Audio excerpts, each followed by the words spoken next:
in your pre-show notes, and thank you for being so detailed. Yeah. You mentioned that you're Christian. Mm-hmm. However, you said you have very liberal views, strongly support LGBTQ community, feminism, women's rights in general. You are pro-choice, correct?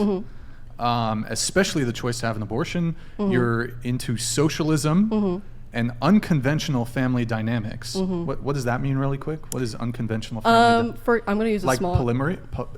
Yeah, like polyamory or gay Polyamory. relationships, or since you don't like the they-thems, non-binary relationships.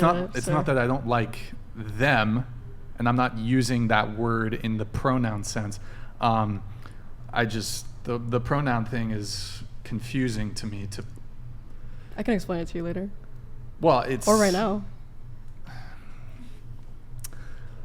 Look, I just don't... I feel like if you look at somebody, you can have a pretty reasonable assessment. That's the issue, is that we've been following that tradition for so long that man and women look a certain way. And whoever created that, where did you learn that from? I don't think men and women look a certain way, and that's what we're trying to change. I mean, every single person here is, besides Q and me and Nick, are female. Okay, and how many people are in this room, and how many people live in the world? Like, we're such a small percentage. I've just by looking at you guys, I can make, I don't need to see your gonads. I don't even need to see your chromosomes. I can make a determination pretty simply. I mean, but you're basing that opinion on a group of 9 people. And, are specifically, you say... I'm pretty sure, 99% of people I'd be able to, Okay, but you just said, female. reach out to me. So, obviously, people who identify as a girl are going to reach out to you, and you're going to have girls in here. Wait, what? Because you say you're like, girls... I say casting women, yeah. Women. Well, girls, women, yeah. Yeah. Female. Yeah, so obviously people who identify as a woman are going to reach out to you. Okay.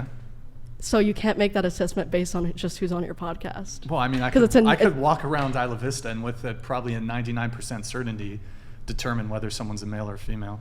Okay, let's do that experiment then. I'm down. You think, what do you think my percentage rate would be on that? You think I think you'd be surprised with the college kids, yeah.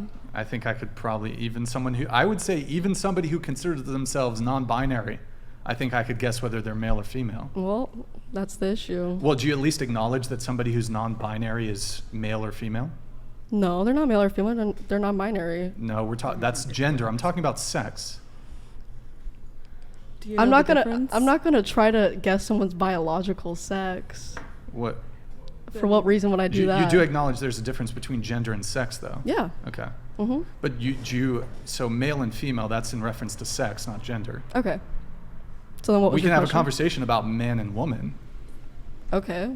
Those are genders. Sex and female or male and female are sex, and man and woman is a gender. So you can't use female interchangeably with gender because it's not the same definition. Let me ask you a question. Do you acknowledge that somebody who identifies as non-binary can be male or female? Biologically, yeah. Okay. Do you acknowledge that somebody who identifies as a woman could be a male? Biologically? Yeah. Well, we're talking about sex. I mean, yes. Okay. But I mean, I think if someone, because you're talking about trans people, obviously, right? Are non-binary people trans? Well, you said if someone identifies as a woman. In that specific, yes. Yeah.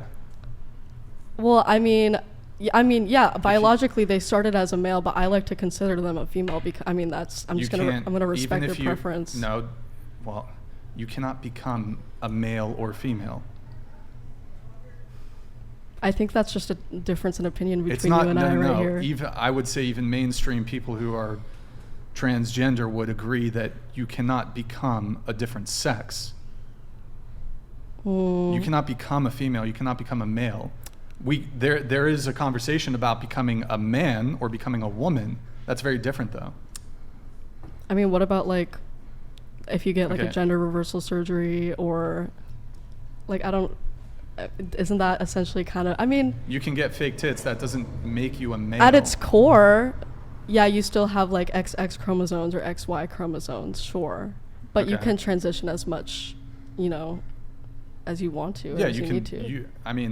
You can identify as you were born as a female. You can identify as a male. or excuse me, you were born as a female, you can identify as a man. Yeah. But you can't. You're not a male. Your sex can't change. Like I said, I mean, you have hormones. I mean, there's different surgeries you can get. I mean, I think essentially you're inserting yourself with biologics of the opposite gender. Like, what would you say about hormones then? Like, do hormones do nothing? Do you think that the difference between male and female can be diminished to just the endocrine system? I think in this day and age, yeah. Just the endocrine system. What about the muscular skeletal system? What about the cardiovascular system? Do you not acknowledge there's differences? I do in these acknowledge systems, that, but different. There's no therapy to change someone's cardiovascular system, for example. That is true, or but their muscular skeletal system. Estrogen and testosterone does change stuff like muscle mass, It might have though. an impact, but it doesn't. For example, there's certain differences when it comes to the angle of, like, I believe the hip, for example. Okay, then I would agree. Yeah, there's some okay, let me phrase it this way. There are some biological aspects that, yeah, you just can't change with surgery. But we, like, as time has gone on, we've accepted more transgender people. We've offered them more care. There are drastic ways you can go about, appearing as the gender that you would like to identify with. Okay. Go ahead. I would just like to ask a question. So if gender and sex are two different things and gender is a social construct, then what's the point of getting sex reassignment surgeries if you're transgender, other than, like, what is it called, body dysmorphia, which is, like, even if you're not transgender, you can have that. You can. So what's the question? You can be, like, anorexic, whatever. Like, what's the point of sex reassignment surgeries if gender and sex are two different things and gender is a social construct? I think that's the issue that Brian and I were running into, is, like, yes, they are two different things. Gender is a construct and sex is something factual and biological. But I think and like we were saying, there are some aspects that you're not going to be able to change completely when it comes to your sex. But why try to change anything at all if gender and sex are separate and gender is a social construct? Why try to change? Because people who are trans, they feel extremely uncomfortable and troubled by the fact that they still have biological parts of the gender they do not identify with. So don't you think that we should be approaching that issue from the psychological point? Like, why do you feel uncomfortable, instead of putting them through these drastic surgeries? I mean, are you talking about adults, or because I feel like kids would be a different. Well, in general. And okay, I'm gonna speak for adults then, because I think kids would be way different. But can you rephrase? What was the question again? Here, let's move on. Okay, yeah, that's a whole other conversation. That's another conversation. Yeah, sorry to stray away. You did say unconventional family dynamics, though. So you're saying, like, kids growing up in, like, polygamous. Yeah, or like gay relation, because I see a lot of, like, propaganda that are like, oh, if you have a child in a gay relationship, your child is more likely to grow up gay. And there's statistics that show, like, whether a child grows up in a heterosexual or a homosexual household, they have the same probability of being gay or not. Okay. Yeah. I mean, typically, though, when I think of unconventional family dynamics, if there's two loving parents in the household, cool. Yeah. Where I think it probably gets a little difficult is if there's, like, three parents, so it's like polyamory. I think that's probably a little can be. I think another one that comes to mind, like, unconventional, because you said, like, two happy parents, like single moms. Like, I think you can, like, there are plenty of single moms out there, and I think you can, like, completely raise a child by your own. I mean, it's going to be really difficult, and if you have a support system, that'll make it a lot easier. But yeah, I support those kind of family dynamics as well. Okay. Yeah. I mean, I think it's better if you can have two parents in the household. Arguably, yeah. Statistically proven too. Yeah. I mean, I'm not saying it's better to have a single mom, but I think you can definitely do it. Like, it's not impossible. It is done, yeah. Yeah. But I think if you have two parents in the household, it's probably better for the child. I mean, probably, yeah. Yeah. And then there's a lot. Socialism, okay. So I feel like we should move on to the relationship status. No, I'll get through it really quick. But Okay. So there's the socialism. What's that mean to you? I mean, think about absolutely everything in this country you have to pay for. like the parking spot I'm in right now, I should be paying for that. Isn't that ridiculous? Like you have to, everything is capitalized upon. If we had a socialistic society, number one, people wouldn't be as rich as they are right now, and we wouldn't have class differences like we have right now. Like I think we live in a system where they purposely want different classes. They purposely gatekeep education. Why is education so expensive? You know? You mean like higher education? Higher education's, yeah. Why is education so expensive? Well, it depends on where Probably you choose because to the go to government,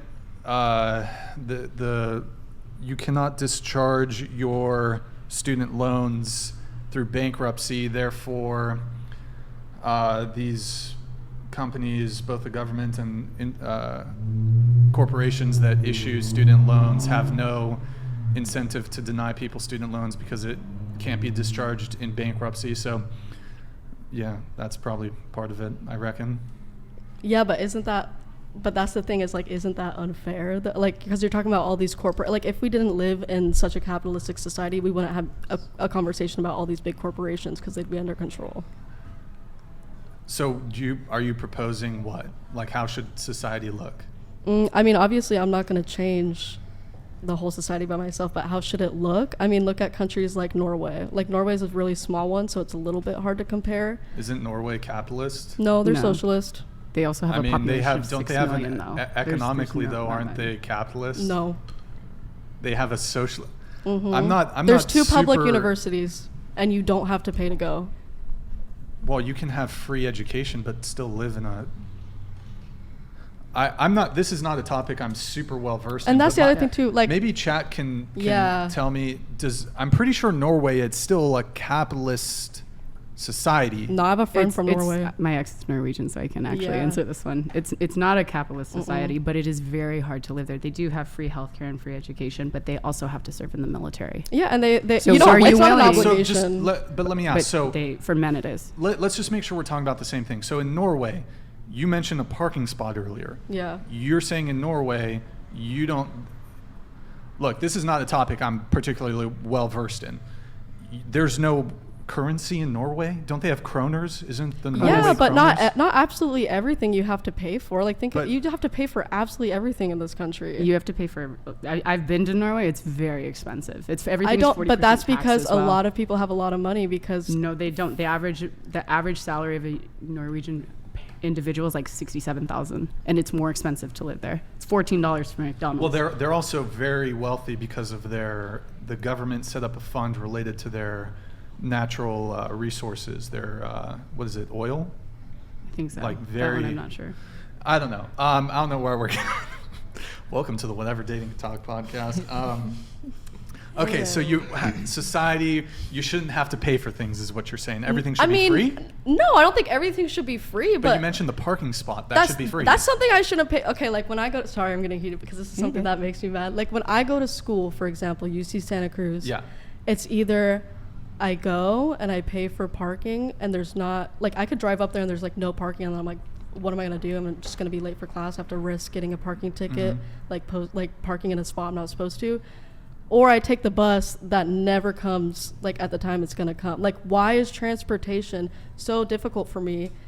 Like, to go to the school that I pay so much money for already. I have to pay for coffee, I have to pay for, it's just like, I already pay you guys all of this money, where is it going to? So coffee should be socialized. It was just an example, because I had this one day, I was like, I gotta pay for parking, I gotta pay for my coffee, and it was like $7, and it's like, I already give this school so much money, they should be offering some resources for free. Coffee should be free. We should not be paying for coffee. If you pay I agree if with you that. pay Who's gonna give you the $20,000 coffee, though? dollars of tuition to your college, But so then you could also make the argument that it pays for your library, it pays for your professors, your tuition actually does go to something. Do I think schools? I paid a hellacious amount of money for Yeah. school, and that was a choice that I made. yeah. It's a choice of also which school you go to. You can choose to go to a community college first. I'm a big advocate for community Yeah, college. save First a 2 lot years, of save a money. shit ton of money, and then decide to transfer at that point. You can save so much money. I think it is ridiculous that you have to spend so much money on parking. UCSD, I didn't go there, but I looked at it.